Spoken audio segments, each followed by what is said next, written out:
You want to know the exact moment I realized I would wasted 50 years of my life being everyone's doormat? I was standing in my daughter's kitchen in Sacramento, California on Thanksgiving 2019.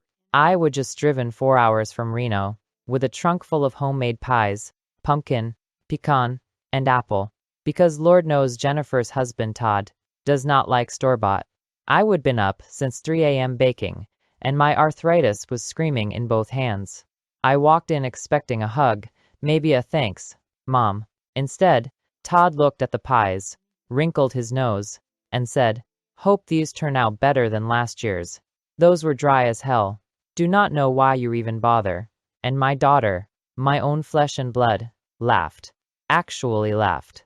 I stood there holding those pies, my hands trembling, and something inside me just broke. Or maybe it finally woke up.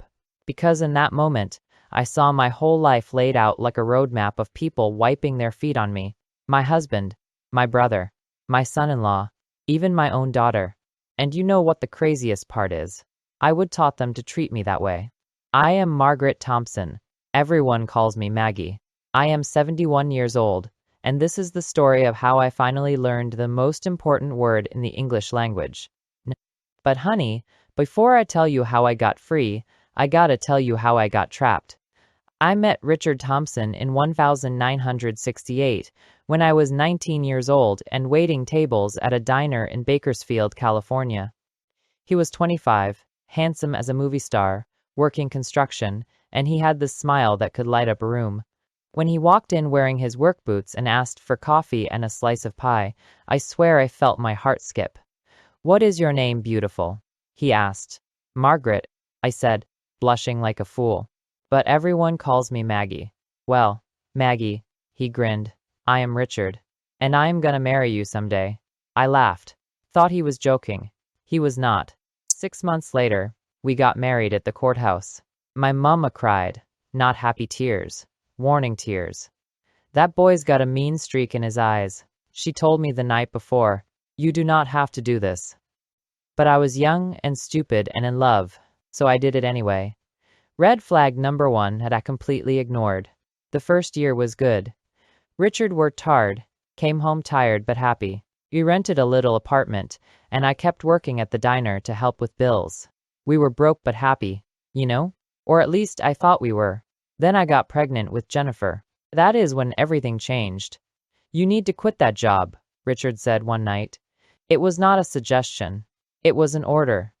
"I do not want my wife working when she is carrying my baby. What will people think? But honey, we need the money. ISASE, you are quitting." He slammed his hand on the table so hard the dishes jumped. I jumped. That was the first time I saw the real Richard. I quit the next day.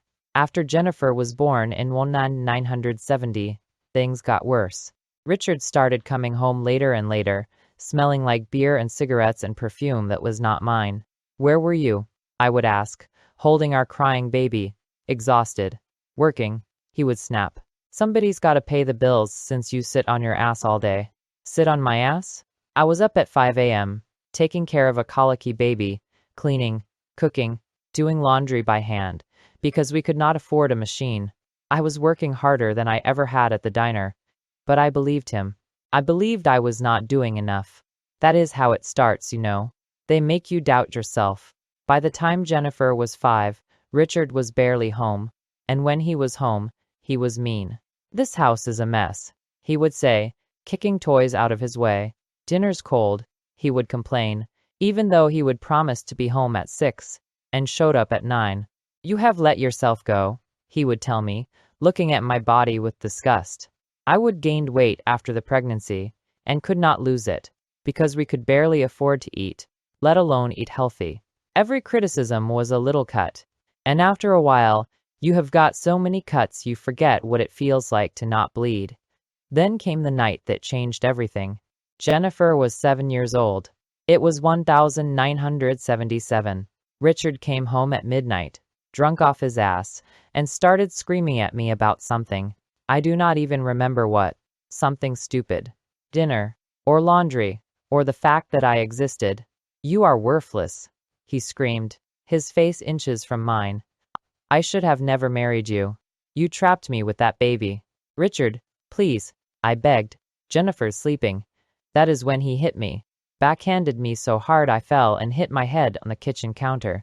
I remember lying on the linoleum floor, tasting blood, hearing Jennifer crying in her room, and thinking, this is my life now. But the worst part, I stayed. I stayed for 18 more years. People always ask abuse survivors, why did not you just leave? Like it is that simple. Like you just walk out the door and everything's fine. Let me tell you why I did not leave. 1. I had no money. Richard controlled everything. I did not even have my own bank account. He gave me a weekly allowance for groceries, barely enough to feed us. 2.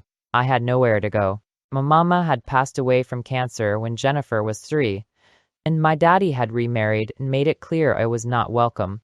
You made your bed, he told me. 3. I was ashamed. I thought it was my fault. That if I could just be better, cook better, clean better, look better, be quieter, be less needy, he would stop. 4. He was not always bad. Some days he would come home with flowers and apologize and be the man I married. And I would think, see, he loves me.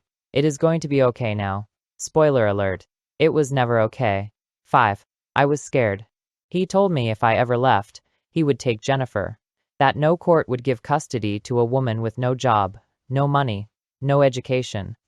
That I would never see my daughter again. So I stayed. I stayed and I survived. I got good at reading his moods. Good at staying quiet.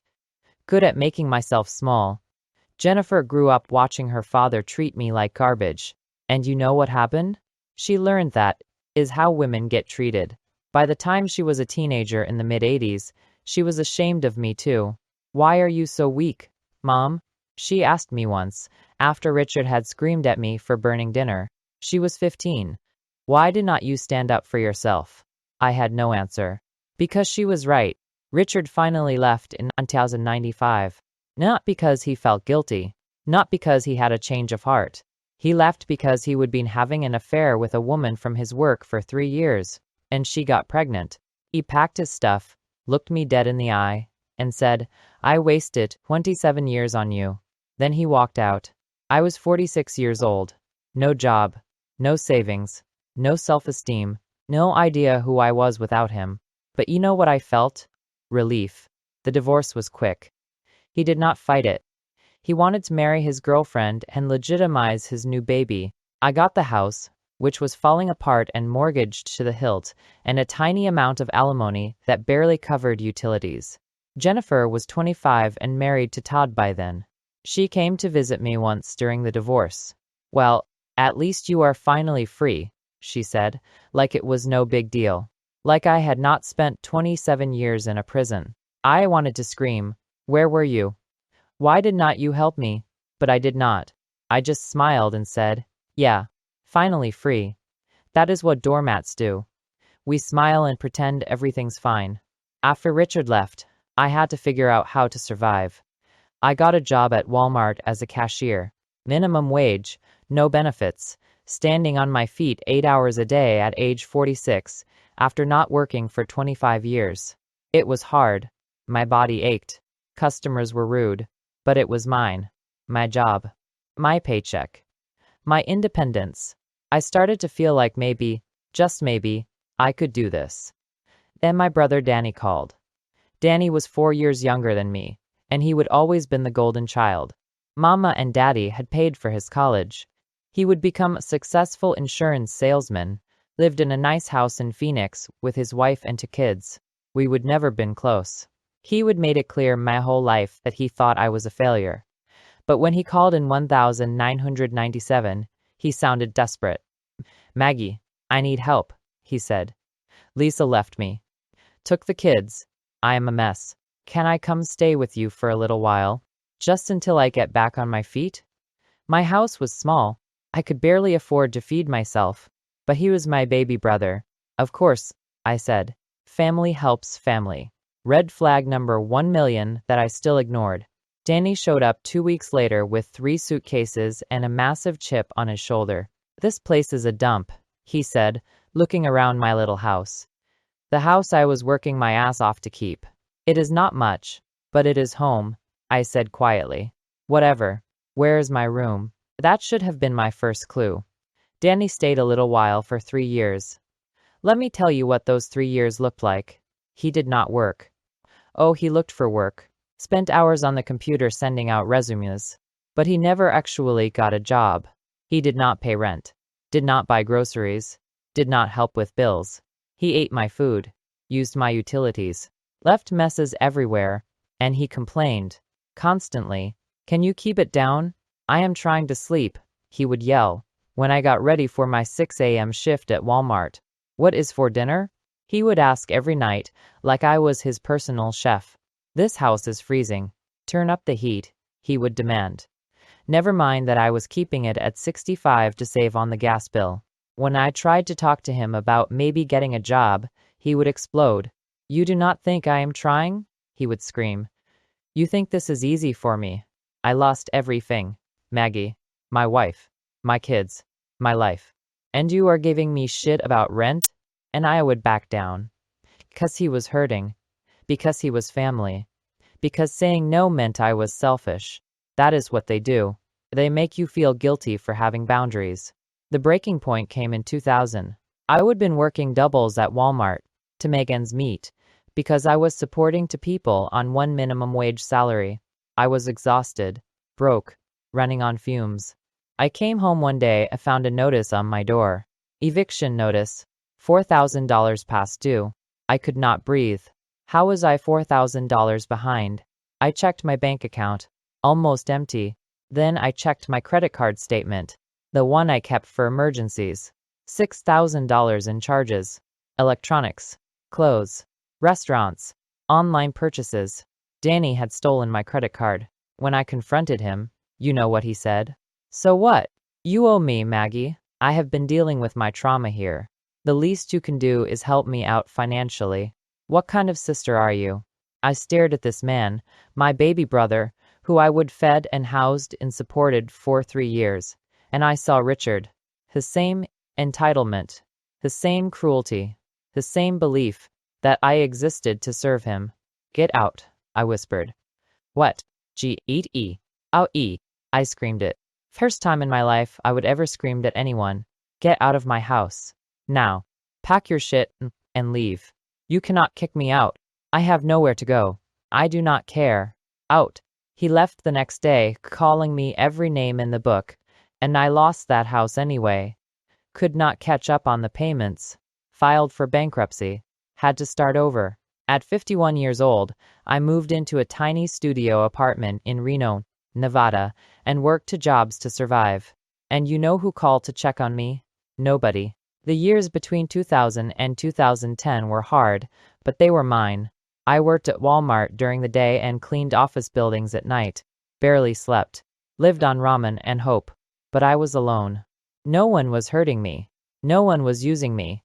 I started going to a free community church on Sundays, mostly for the coffee and donuts, but also because I was lonely.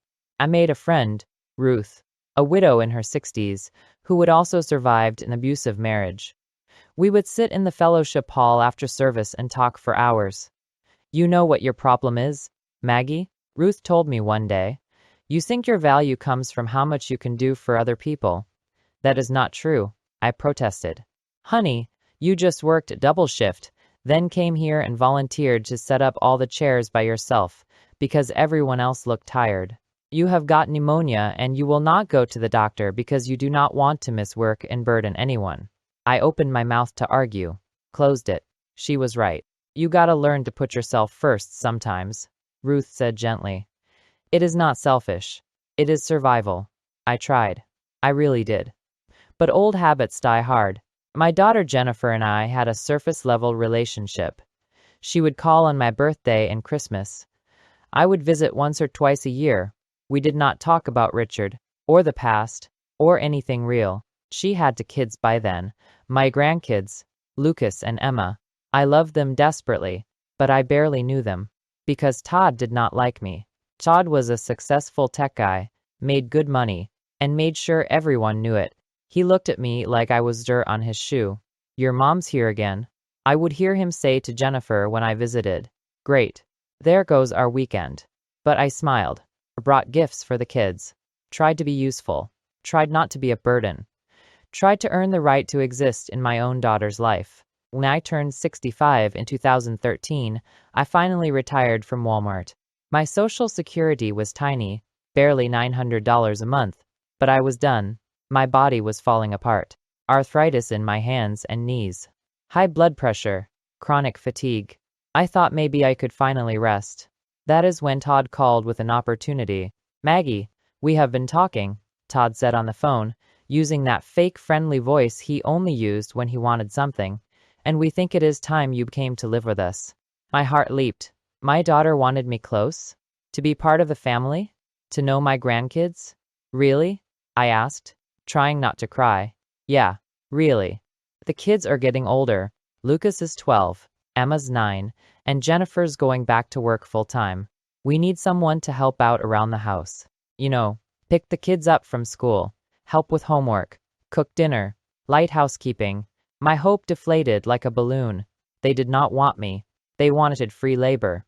"Oh," I said quietly. "So you need a nanny." "Not a nanny, Maggie. Family. Family helps family. Right?" Those words. The same words Danny had used. Red flag the size of Texas. But it was my daughter, my grandkids, my last chance at having a family. "Okay," I said. "I will come." I moved to Sacramento in the fall of 2013, leaving my little apartment in Reno, leaving Ruth and my church and the small life I would build. They gave me a room in the basement, unfinished, concrete floor, one small window near the ceiling, a twin bed, a dresser, and a lamp. "It is temporary," Jennifer said, not meeting my eyes. "Until we finish renovating down here." They never renovated. My duties were laid out immediately. 6 a.m.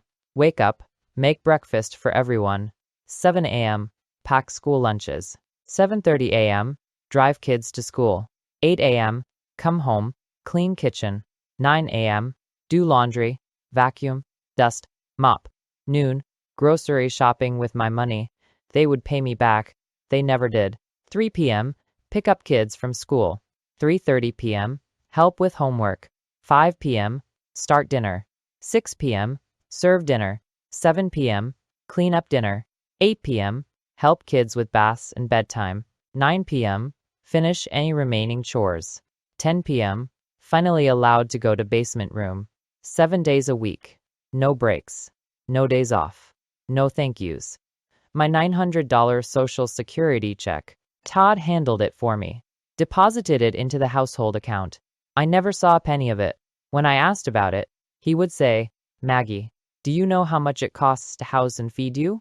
You are barely breaking even." I was working 16-hour days, 7 days a week, and being told I was not contributing enough. Sound familiar? But the worst part was not Todd, it was Jennifer. She watched him treat me like garbage and said nothing. Did nothing. When I would serve dinner and Todd would say, "This is bland as hell. Maggie, you forget how to use salt," she would laugh along. When I would be exhausted and ask if maybe I could skip picking up the kids just once, because my arthritis was flaring up, she would sigh dramatically. "Mom, we are counting on you. Do not make this difficult."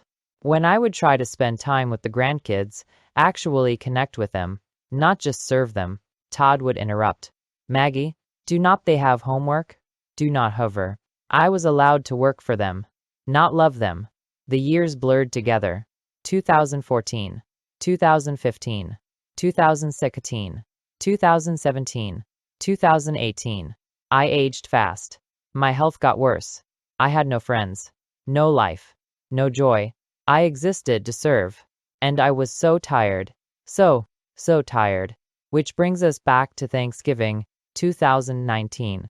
I am standing in that kitchen, holding those pies I would been up since 3 a.m. making, listening to my son-in-law mock my efforts and my daughter laugh, and something just snaps. Not in an angry way. In a clarity way.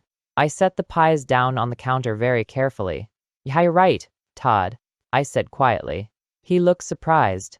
I never agreed with him. His pies probably are not very good. I mean, I only have arthritis in both hands, and I have been cooking and cleaning for you for 6 years without a day off, and I am 70 years old and exhausted. So yeah, They are probably terrible. Jennifer's smile faded. Mom, and you know what? I continued, my voice getting stronger. You are absolutely right that I should not have bothered. In fact, I should not have bothered with any of this. Maggie, do not be dramatic, Todd said, rolling his eyes. I am not being dramatic. I am being honest. For the first time in 50 years, I am being honest. I looked at my daughter, really looked at her. Jennifer, do you even like me? Her face went pale. What? Of course No, do not lie. Do you like me? As a person? Or do you just like what I do for you? Silence. That is what I thought. I walked to the basement, packed my one suitcase with my few belongings, and came back upstairs. Where are you going? Jennifer asked, and I could not tell if she was concerned or just worried about who would cook Thanksgiving dinner. I do not know, I said honestly. But not here. Mom, you are being ridiculous. You cannot just leave. Watch me. What about the kids? Todd demanded. We have plans tomorrow. Who is going to watch them? And there it was. Not please stay. We love you. Just who will do your job? I do not know. Todd. Maybe their parents? I walked out the door. Got in my 1998 Honda Civic that barely ran, and drove. I drove for 2 hours before I had to pull over because I was crying so hard I could not see the road. I was in some rest stop by I-80, somewhere between Sacramento and Reno, and I completely fell apart. I had no plan. I had $67 in my wallet, all the cash I would manage to squirrel away over 6 years. My Social Security check was still going to Todd's household account. I had no home, no job, no one to call. I was 70 years old and homeless. I sat in that car in the dark and thought about just giving up. What was the point? 50 years of being used and abused. Nobody loved me. Nobody cared. Maybe everyone was right. Maybe I was worthless. Then my phone rang. Ruth, my friend from the church in Reno. We would kept in touch over the years with occasional phone calls. Maggie. Her voice came through, bright and warm. Happy almost Thanksgiving. How are you, honey? I burst into tears. Maggie, what is wrong? What happened? I told her everything. The pies, Todd's comment, Jennifer's laugh, walking out, having nowhere to go. Where are you right now? Ruth asked, her voice urgent. Some rest stop. I do not even know where. I just drove. Okay, honey, listen to me. I want you to drive to Reno. Come straight to my house. Do you hear me? You come home. Ruth, I cannot. Yes, you can. You are coming here. Right now. Tonight. I cannot impose. Margaret Thompson. Ruth's voice was sharp. For once in your life, let someone help you. Let someone love you. Now drive to my house before I come get you myself. I drove to Reno. Ruth was waiting on her porch with the lights on, even though it was past midnight. She hugged me so tight I could barely breathe. Welcome home, honey, she whispered. You are safe now. I lived with Ruth for 3 months. She did not make me work, did not make me earn my keep, did not make me feel like a burden. She just loved me. We would have coffee every morning, watch game shows, talk about everything and nothing. She would listen to my stories, all 50 years of them, without judgment. You know what your problem is, Maggie, she said one day. This was becoming her catchphrase. What? You think love is something you earn through service? But real love just is. You do not have to earn it. You deserve it, just by existing. I cried, because in 70 years, no one had ever said that to me before. What do I do now? I asked her. I am 70 years old. I have nothing. I am nothing. Bullshit, Ruth said. She was a feisty old broad. You are 70 years old. You have experience, strength, and wisdom. You have survived things that would have killed other people. You are a warrior, Maggie. You just do not know it yet. I do not feel like a warrior. Well, time to start. First things first, we are getting your Social Security check rerouted to a new account that only you have access to. Then we are getting you into a senior living apartment. Then we are getting you into therapy. Then we are getting you into a life I cannot afford. There are programs, honey. Resources. You have spent your whole life taking care of everyone else. Now it is time to let people take care of you.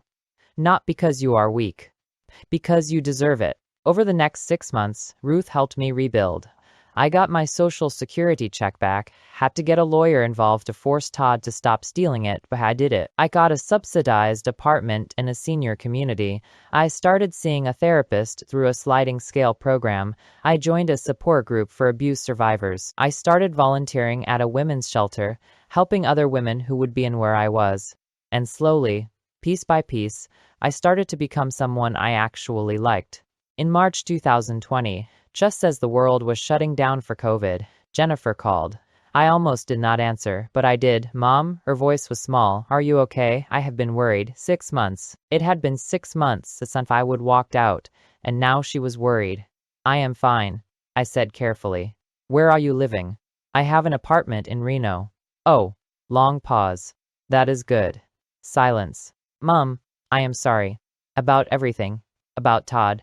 About how we treated you. I did not realize. Did not realize what, Jennifer? How bad it was. How awful we were. I was talking to my therapist. You are in therapy? Yeah. After you left, I kind of fell apart. Had to look at some stuff. About Dad. About you. About how I have treated you. And Mom, I am so sorry. I wanted to immediately forgive her. To say it is okay, like I always did. But Ruth's voice was in my head. You do not have to earn love. You deserve respect. I appreciate that, I said. But sorry is not enough. I know it is not. Can I come see you? Can we talk? Not yet. Mom. Jennifer, I have spent my entire life making myself available to everyone else. Right now, I need to focus on me. When I am ready to see you, I will let you know. Okay, she said quietly. I understand. I love you, Mom. I love you too, sweetheart. But I have to go. I hung up. And I did not feel guilty. For the first time in my life, I would set a boundary, and I did not feel guilty. Jennifer and I did not talk for 8 months. She would text occasionally. Thinking of you. Hope you are well. I love you. I would respond. Thank you. I am good. Love you too. But I did not invite her to visit. Did not agree to see her. Because I was not ready. I was working on myself. Going to therapy twice a week. Learning about narcissism, codependency, trauma bonding. Learning why I would accepted abuse for so long. Learning that it was not my fault. In November 2020, Jennifer asked again if she could visit. Please, Mom, it has been a year since you left. I miss you. The kids miss you. Can I please come see you? Just for a day? I talked to my therapist about it. Are you ready? She asked. I do not know. Part of me wants to see her. Part of me is terrified I will just fall back into old patterns. What would make you feel safe? I do not know. What would protect you? I thought about it. Meeting in public. On neutral ground. With a time limit. And if she says anything hurtful, I leave. Perfect. Those are your boundaries. Can you communicate them? So I did. Jennifer, you can come visit. But we are meeting at a coffee shop for 2 hours. And if at any point I feel disrespected, I am leaving. No arguments. Do you agree? Yes, she said immediately. Whatever you need, Mom. We met at a Starbucks in Reno the week before Thanksgiving. She would aged. She looked tired. Older than 49. We hugged. It was awkward but genuine. We sat down with our coffees, and for a minute, neither of us knew what to say. Then Jennifer started crying. Mom, I am so sorry. For everything. For my whole life. For what Dad did to you and I did not stop. For what I did to you. For what Todd did.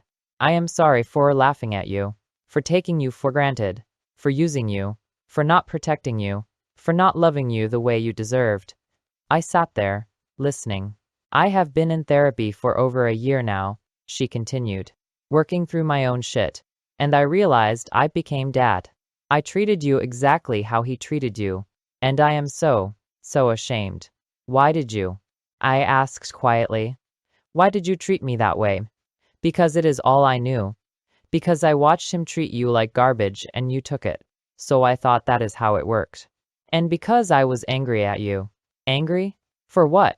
For not leaving him? For staying? For being weak? She sobbed.